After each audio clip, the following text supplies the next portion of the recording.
नमस्कार, आप सभी का इस YouTube चैनल पर स्वागत है। हम प्लेट टेक्टोनिक सिद्धांत के बारे में चर्चा कर रहे थे, जिसमें हमने जाना कि जो प्लेट टेक्टोनिक जो सिद्धांत है उसका प्रतिपादन जो है वो कैसे किन किन के द्वारा किया गया।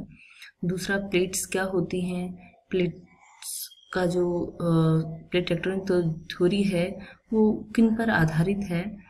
उसके बाद हमने देखा कि जो प्लेट्स विश्व में प्रमुख प्लेट जो है किस किस भाग में कौन कौन सी प्लेट स्थित है। फिर जो है हमने प्लेट्स के जो किनारे हैं जो 3 प्रकार के होते हैं उनके बारे में जाना, जिसमें हमने पढ़ा कि एक तो अभिसारी किनारा, जिसमें प्लेट्स एक दूसरे के अभिसारी किनारे के सारी प्लेट एक दूसरे से विपरीत दिशा में जाती है, जिसे रचनात्मक प्लेट किनारा भी कहते हैं। दूसरा जो है विनाशशील प्लेट किनारा, ये अपसारी प्लेट किनारा जिसके सारे प्लेट्स एक दूसरे के विपरीत दिशा में जाते हैं, वहां नई क्रस्ट का निर्माण होता है, जिसे रचनात्मक प्लेट किनारा कहते हैं।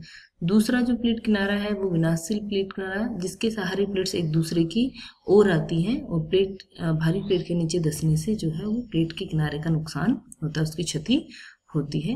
ये अभिसारी प्लेट किनारा है। और तीसरा जो है जिसके सहारे प्लेट्स एक दूसरे की विपरीत दिशा में या अगल बगल में खिसक जाती है, उसे संरक्षित प्लेट किनारा कहते हैं। इन सब के बारे में हमने पढ़ लिया था। अब जो है जो सागर नित्तल प्रश्न जिस पर आधारित ये प्लेट टेक्टोनिक थ्योरी है, इसका प्रतिपादन जो हैरी हेस ने महाद्वीपों के प्रभाव पक्ष में प्लेट विवर्तनिक सिद्धांत का प्रतिपादन जो है वो 1960 में किया था।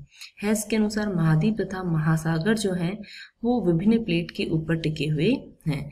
प्रत्येक जो महाद्वीप है या महासागर है वो किसी न किसी प्लेट का हिस्सा है।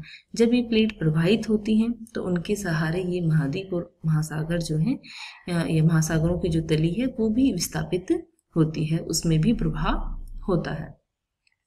महाद्वीपीय विस्थापन का जो सशक्त या जो सबसे अच्छा मतलब इम्पोर्टेंट जो प्रमाण है वो सागर नित्तल प्रश्न से ही प्राप्त हुआ है। अब सागर नित्तल जो प्रश्न है, ये संकल्पना का जो प्रतिपादन है वो हैरी हेस ने 1960 में किया। हेस की जो संकल्पना है वो मैरीन जो जियोलॉजिस्ट है, सागर जो भूवैज्ञानिक तथा भूभौतिकविद की प्रारंभिक कार्यों पर आधारित थी। 1952 में मैशन ने प्रशांत महासागर में चुंबक मापी यंत्र की सहायता से सागर नित्तल की सहेलों के चुंबकत्व से संबंधित महत्वपूर्ण सूचनाएं प्राप्त की। ये जो सिद्धांत हैरी हेस ने जो सागर नित्तल प्रश्न दिया था, इन्होंने इनसे पूर्व में जो कार्य हुए थे, जो जैसे मैसन ने प्रशांत महासागर में चुंबक मापी यंत्र की सहायता से सागर नित्तल की जो सैलें हैं इनके चुंबकत्व से संबंधित महत्वपूर्ण सूचनाएं जो है वो एकत्रित की।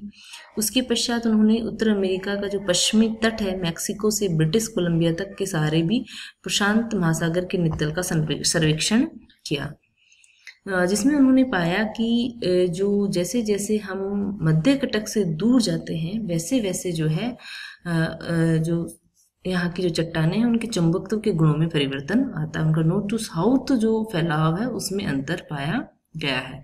हेस ने प्रतिपादित किया कि मध्य महासागरीय कटक मेंटल से ऊपर जो उठने वाली संवहनी तरंगों के ऊपर स्थित है। मध्य महासागरीय कटकों के पास उन्होंने बताया कि यहाँ पे क्या हो रहा है, प्लेट्स का अपसरण हो रहा है। यहाँ से जो लावा है वो ऊपर आता है, इन कटकों के सारे नए पदार्थ का निर्माण होता है। इस तरह वो नवनिर्मित जो क्रस्ट है वो कटक के दोनों ओर सरकती है। आप इस डायग्राम में देख रहे हो, ये एक सेकंड में पेंसिल ले लेती हूँ। इसमें ये मध्य महासागरीय कटक है। इस कटक के सहारे जो मेंटल से ऊपर मलबा आता है वो मलबा लावा आता है, जिससे नई क्रस्ट का निर्माण होता है, वो दोनों ओर खिसकती है। जैसे ये दोनों ओर खिसकेगी तो पुरानी क्रस्ट को ये आगे की ओर धकेल देती है। जैसे जैसे हम मध्य महाद्वीपीय महासागरीय कटक से दूर जाते हैं वैसे वैसे जो चट्टानें हैं वो क्रस्ट जो है उसकी आयु बढ़ती जाती है, मतलब वो पुरानी होती जाती है। इस तरह नवनिर्मित क्रस्ट कटक के सारे दोनों ओर सरकते। इस प्रकार हेस के अनुसार फिर उन्होंने बताया कि इससे ये प्रमाणित होता है कि सागर तली में क्या हो रहा है, प्रसार हो रहा है, उसका विस्तार हो रहा है।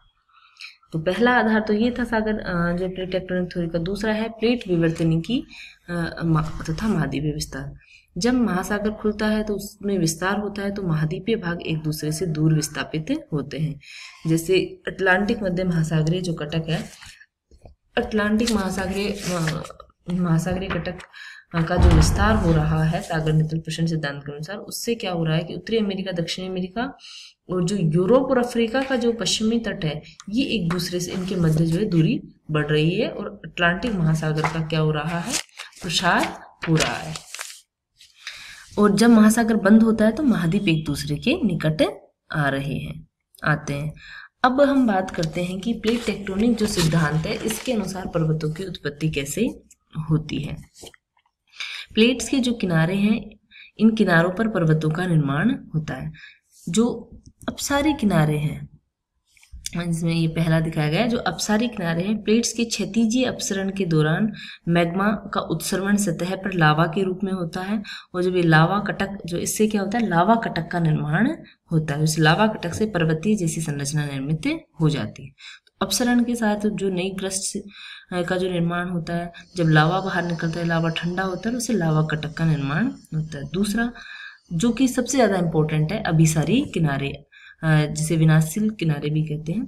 जब दो प्लेट का अभिसरण होता है तो निर्मित तीनों दशाओं जो है पर्वत श्रेणियों का निर्माण होता है। जैसे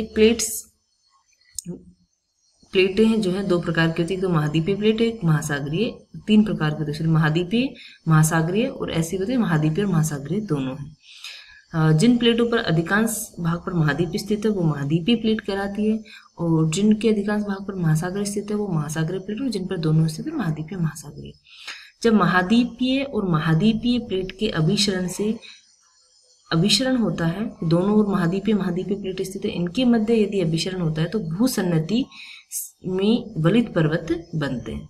जब महासागरीय प्लेटों के बीच अभिसरण होता है तो महासागरीय प्लेट के ऊपर निर्मित समुद्री द्वीपों में कभी कभी ज्वालामुखी पर्वत बन जाते हैं। इस स्थिति में ज्वालामुखी पर्वतों का निर्माण होता है यदि महासागरीय प्लेट एक दूसरे की ओर खिसकती है। और जब महाद्वीपीय व महासागरीय प्लेटों का अभिसरण होता है तो महाद्वीपों के किनारे पर वलित पर्वत बनते हैं, जैसे रोकीज और एंडीज पर्वत श्रेणी है। इस तरीके से जो है महाद्वीपीय प्लेट का बेस्ट एग्जांपल है हिमालय कुनलुन पर्वत की उत्पत्ति, क्योंकि यूरोपीय प्लेट और इंडियन प्लेट एक दूसरे की ओर खिसकी, जिससे हिमालय और कुनलुन पर्वतों का निर्माण हुआ। इस तरीके से विश्व के सभी जो पर्वत हैं उनकी उत्पत्ति को प्लेट टेक्टोनिक सिद्धांत के द्वारा समझा जा सकता है। और तीसरा है संरक्षी किनारा। प्लेटों के संरक्षी किनारे के सापेक्ष निर्मित भ्रंश तल के कारण ब्लॉक माउंटेन, जो भ्रंशोत्थित पर्वत जो है, जो पर्वतों के प्रकार में हमने पढ़ा, उनका निर्माण होता है। इस प्रकार संपूर्ण पृथ्वी के पर्वत जो हैं उनकी व्याख्या प्लेट टेक्टोनिक थ्योरी के द्वारा की जा सकती है। तो एक पिछली वीडियो, इस वीडियो के माध्यम से हमने प्लेट टेक्टोनिक थ्योरी क्या होती है, प्लेट्स के किनारे क्या होते हैं, दूसरा जो है इन प्लेटों से जिन पर आधारित है कि सी फ्लोर स्प्रेडिंग सागर नितल प्रसरण क्या है, महाद्वीपों का प्रवाह क्या है, महाद्वीपीय विस्थापन क्या है, और प्लेटों से जो है किस तरीके से किस किनारे पर किस तरीके की पर्वत की उत्पत्ति होती है, इन सब को हमने जाना। धन्यवाद।